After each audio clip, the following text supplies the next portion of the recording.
Hello friends, स्वागत है आप सबका मेरी किचन डिलीशियस फूड विद शिखा में। रेस्टोरेंट स्टाइल मलाई कोफ्ता आप घर पर ही बड़ी आसानी से किस तरह से बना सकते हैं, ये मैं आज आप लोगों को बताने वाली हूँ। मलाई कोफ्ता जो है वो दो ग्रेवीज में बनता है। एक वाइट ग्रेवी होती है जो कि थोड़ा सा स्वीटर साइड में रहती है, और एक ऑरेंज ग्रेवी होती है जो स्वीट एंड टैंगी दोनों मिक्स होती है। तो आज हम लोग ऑरेंज ग्रेवी वाला मलाई कोफ्ता बनाएंगे। चलिए मेरी किचन में रेसिपी को स्टार्ट करते हैं। सबसे पहले हम ग्रेवी की प्रिपरेशन कर लेते हैं, जिसके लिए एक पैन में मैंने 3 से 4 चम्मच ऑयल गरम कर लिया है। जैसे ही ऑयल गरम हो जाएगा, इसके अंदर हम 2 मोटी इलायची के डाल देंगे, और इसके साथ ही अब हम इसके अंदर 10 से 12 साबुत काली मिर्च के डाल देंगे। साबुत काली मिर्च डालने के बाद अब हम इसके अंदर 5 से 7 लौंग के डाल देंगे, और साथ ही 3 से 4 टुकड़े छोटे अदरक के डाल देंगे और हल्का फ्राई होने देंगे। अब हम इसके अंदर 10 से 12 लहसुन की कलियां डाल देंगे और इन्हें भी हल्का सा हम फ्राई कर लेंगे। जैसे ही लहसुन हल्का सा ब्राउन होना स्टार्ट हो जाएगा, अब हम 4 प्याज लेंगे मीडियम साइज के, और उन्हें पतला पतला और लंबा लंबा इस तरह से काट लेंगे। और इस ऑयल के अंदर इन प्याजों को भी अब हमने डाल देना है। इसके साथ ही मैंने 2 हरी मिर्च भी डाल दी हैं, क्योंकि इसमें लाल मिर्च का पाउडर नहीं यूज होता है, इसीलिए काली मिर्च और हरी मिर्च का यूज होता है। अब इसके अंदर हम 10 से 12 काजू के पीसेस डाल देंगे, और साथ ही इसके जाएगा इसके अंदर 10 से 12 ही मखाने डालने के बाद 2 छोटे साइज के हम टोमेटोज ले लेंगे और इसके अंदर डाल देंगे। इसमें टोमेटो की जो रेशो है वो थोड़ी सी कम रहती है, अनियंस की रेशो ज़्यादा रहती है, इसीलिए प्लीज़ ग्रेवी बनाते हुए रेशो का ज़रूर ध्यान रखिएगा। अब इसके बाद इसके अंदर हम 2 हरी इलायची के डाल देंगे। इलायची डालने के बाद 1 चम्मच भर के हम नमक का डाल देंगे, और नमक डालने के बाद इसके अंदर जाएगा 1/4 चम्मच हल्दी का ज़्यादा यूज़ नहीं करना है हमें इस ग्रेवी में। अब हम एक छोटा चम्मच इसके अंदर देगी मिर्च का डाल देंगे। देगी मिर्च जो है इसे सिर्फ एक कलर देने में हेल्प करेगा, तीखा बिल्कुल भी नहीं करेगा। देगी मिर्च डालने के बाद 1 चम्मच इसके अंदर जाएगा सूखा धनिया का पाउडर, और अब हम इन सभी चीज़ों को अच्छे से मिक्स कर लेंगे ताकि सभी मसाले टमाटर और प्याज में अच्छे से मिक्स हो जाएं। और जो हमने काजू और मखाने का यूज़ किया है वो हमें हेल्प करेगा हमारी ग्रेवी को बहुत ही स्मूथ सा सिल्की सा टेक्सचर देने में। अब इन सब चीज़ों को हम ढककर 5 मिनट तक अच्छे से पकने देंगे मीडियम फ्लेम पर। फ्लेम को हाई नहीं करना है। 5 मिनट बाद एक बार देख लेते हैं। देखिए टमाटर अभी बहुत ज़्यादा अच्छे से पके नहीं हैं। हमने ऑयल अच्छे से डाला था, इसलिए ये मसाला नीचे लगेगा भी नहीं, और आपने मीडियम फ्लेम पर भी इसे पकाया था। अब हमें क्या करना है, जब ये आधे से ज़्यादा इस तरह से पक जाएगा तो हमें इसके अंदर 2 से 3 कप पानी के डाल देने हैं, और इसके बाद इसे ढककर फिर से 5 से 7 मिनट तक पकाना है।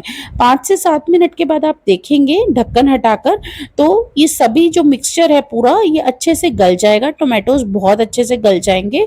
तो इसका मतलब यही है कि ये मिक्सचर बनकर हमारा ग्रेवी का बिल्कुल तैयार है। अब हमें क्या करना है, इस मिक्सचर को बिल्कुल रूम टेम्परेचर पर आने तक अच्छे से ठंडा कर लेना है। ये ध्यान रखेंगे कि ये जो मिक्सचर है हल्का सा भी गर्म नहीं होना चाहिए। अब जैसे ही ये मिक्सचर बिल्कुल ठंडा हो जाएगा, इस मिक्सचर को हमने एक मिक्सर ग्राइंडर में डालना है, और बिल्कुल स्मूथ पेस्ट होने तक इसे अच्छे से पीस लेना है। 2 से 3 बार इसे घुमा लीजिए मिक्सी में, ताकि ये अच्छे से पेस्ट बन जाए।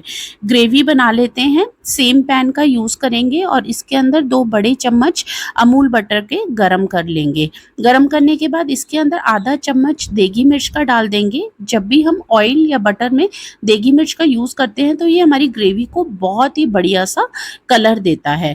ये करने के बाद अब इसके अंदर हमने क्या करना है, जो हमने ग्राइंड किया था ना सारा मिक्सचर, एक स्ट्रेनर की हेल्प से इस सारे मिक्सचर को, इस ग्रेवी को हम अच्छे से छान लेंगे। देखिए हम छानते इसलिए हैं ताकि मुंह में जितने भी हमने खड़े मसाले डाले हैं या काजू डाला है या प्याज वगैरह डाला है, वो कोई भी पीसेस जो है मुंह में नहीं आने चाहिए, तभी वो रेस्टोरेंट स्टाइल एकदम स्मूथ टेक्सचर वाली ग्रेवी बनेगी। इसलिए आप इसे अच्छे से छान लीजिए। छानने के बाद ये मिक्सचर, ये लास्ट में हमारा जो बचेगा, इसे हमें फेंक देना है, इसका कोई यूज़ नहीं है। देखिए अब इसके बाद भी हमें इस ग्रेवी को 5 से 7 मिनट तक अच्छे से पकाना है। ऐसा नहीं है कि आपने पहले ये मिक्सचर को पका लिया था तो अब ग्रेवी को नहीं पकाना है। एक परफेक्ट टेस्ट देने के लिए ग्रेवी को पकाना ज़रूरी है। तो इसके अंदर हम थोड़ा-सा पानी डाल देंगे, तकरीबन 1 कप के आसपास मैंने इसमें पानी डाला है। रेस्टोरेंट का जो मलाई कोफ्ता होता है उसकी जो ग्रेवी है वो काफ़ी गाढ़ी रहती है। तो बस ये पानी डालने के बाद अब हमें इसे 5 से 7 मिनट तक अच्छे से पकने देना है। अगर आपको लगता है कि इसकी जो ग्रेवी है वो प्रॉपर ऑरेंज कलर नहीं दे रही है मार्केट स्टाइल, तो आप इसके अंदर बिल्कुल पिंक जितना ऑरेंज फूड कलर का भी यूज़ कर सकते हैं। ये टोटली ऑप्शनल है, अगर आप नहीं करना चाहते या अवेलेबल नहीं है आपके पास तो आप रहने दीजिए। तकरीबन 5 से 7 मिनट तक जब ये ग्रेवी अच्छे से पक जाएगी तो आप देखेंगे काफ़ी गाढ़ी हो जाएगी और इसका जो टेक्सचर है काफ़ी सिल्की एंड स्मूथ हो जाएगा। देखिए इस तरह से। अब इस पॉइंट पे हम इसके अंदर 1/4 चम्मच गरम मसाला पाउडर का डाल देंगे और तकरीबन 2 से 3 चम्मच हमने इसके अंदर फ्रेश क्रीम के डालने हैं। देखिए फ्रेश क्रीम डालने के बाद हमें ज़्यादा जो ग्रेवी को पकाना नहीं होता है। ग्रेवी जब प्रॉपर ऑलमोस्ट रेडी हो जाती है उस पॉइंट पे हमें क्रीम डालनी होती है। तो बस इस पॉइंट पे हम इसको फ्रेश क्रीम को डाल देंगे और 2 मिनट बाद गैस को ऑफ कर देंगे। अब हमारी ये ग्रेवी जो है मलाई कोफ्ता की वो बनकर बिल्कुल तैयार है। चलिए इसके बाद हम मलाई कोफ्ता किस तरह से बनाने हैं, जो उनकी बॉल्स हैं वो परफेक्टली बिना क्रैक्स के कैसे बनेगी वो मैं आपको बताती हूँ। और हाँ, लास्ट में हमें गैस ऑफ करने से पहले एक काम करना है कि इसके अंदर 1/4 टीस्पून हमें शुगर का डालना है। शुगर क्या करेगा, हमारी ग्रेवी को बहुत ही बढ़िया सा ग्लेज़ देगा। और रेस्टोरेंट में जब आप मलाई कोफ्ता खाते हैं तो उसकी जो ग्रेवी होती है उसमें टैंगी के साथ-साथ थोड़ा-सा मिठास आती है। तो ये जो शुगर है वो हमारी ग्रेवी में हल्का-सा मिठास लाएगी और हमारे टेस्ट को बैलेंस करेगी। चलिए अब कोफ्ते बना लेते हैं। कोफ्ते के लिए मैंने 1 कटोरी पनीर ले लिया है। ये मैंने घर पर ही निकाल लिया था पनीर, आप मार्केट से भी ले सकते हैं। पनीर को मैंने हाथों से बहुत अच्छे से स्क्वीज़ कर लिया है, जिससे कि जितना भी इसका एक्सेस वाटर है वो निकल जाए। अगर आपको फिर भी लगता है तो आप टिश्यू पेपर से इसको रोल कर लीजिए, जिससे कि जितना भी एक्सेस मॉइस्चर होगा वो निकल जाएगा। अब इसके बाद इसके अंदर हम 2 टीस्पून्स कॉर्नफ्लोर के डाल देंगे और कॉर्नफ्लोर और पनीर को हमें बहुत ही अच्छे से मैश करना है। कॉर्नफ्लोर क्या करेगा कि जितना भी पनीर का थोड़ा बहुत मॉइस्चर रह भी गया होगा वो उसे एब्जॉर्ब कर लेगा और थोड़ा-सा ड्राई स्टेट में ले आएगा। जब आप इसे अच्छे से मैश कर लेंगे तो इसका जो टेक्सचर है बिल्कुल क्रीमी हो जाएगा, तो ये बिल्कुल परफेक्ट है। अब इसके बाद हमें क्या करना है, देखिए हमने 1 बाउल जो है वो पनीर का लिया था, तो हमें 1 बाउल ही ग्रेटेड पोटैटोज़ का लेना है।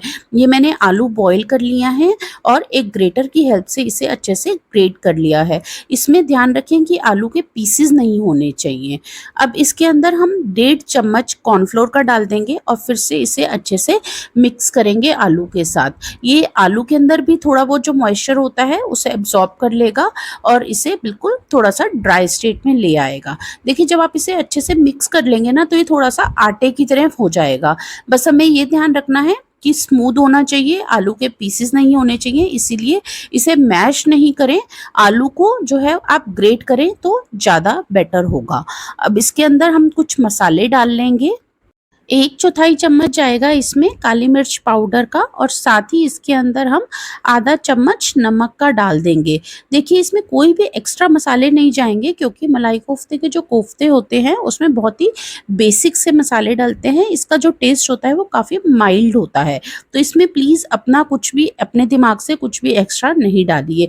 ये बिल्कुल परफेक्ट तरीका है इनके कोफ्ते बनाने का। इन सब चीज़ों को अच्छे से हम मिक्स कर लेंगे आलू में।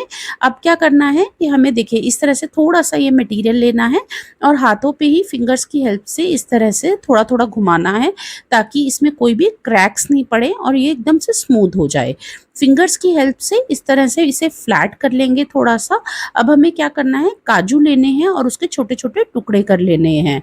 काजू को बिल्कुल बीच में इस तरह से फिल करेंगे और फिंगर्स की हेल्प से हम इसे एक बॉल की शेप दे देंगे, कोफ्ते की शेप दे देंगे। आप कोफ्ते लंबी शेप में बनाना चाहते हैं तो आप वो भी बना सकते हैं, मैंने यहाँ पे राउंड शेप में बनाए हैं। तो इसी तरह से जितना भी हमारे पास मटेरियल है उन सबका एक एक करके हमें इस तरह से बॉल्स बना लेनी है। मटेरियल लेना है, फिंगर्स की हेल्प से फ्लैट करना है, थोड़ा थोड़ा काजू फिल करना है और फिंगर्स की हेल्प से ही इसे प्रॉपर बॉल की शेप देनी है। थोड़ा सा ध्यान रखेंगे कि क्रैक्स नहीं पड़ने चाहिए। देखिए इस तरह से एक एक करके मैंने सभी बॉल्स रेडी कर ली हैं। तो देखिए अभी इसकी बॉल्स जो है वो प्रॉपर रेडी नहीं है, अभी इसके लिए एक स्टेप और बाकी है। एक बाउल में हम कॉर्नफ्लोर ले लेंगे और कॉर्नफ्लोर को हमें एक एक बॉल को उठाना है, इस कॉर्नफ्लोर के अंदर डालना है और इस तरह से प्रॉपरली हमें एक कोट करना है कॉर्नफ्लोर का। ध्यान रखेंगे कि बहुत ज़्यादा कॉर्नफ्लोर को नहीं चढ़ाना है, बस इस तरह से आराम से बॉल को रोल कर लीजिए।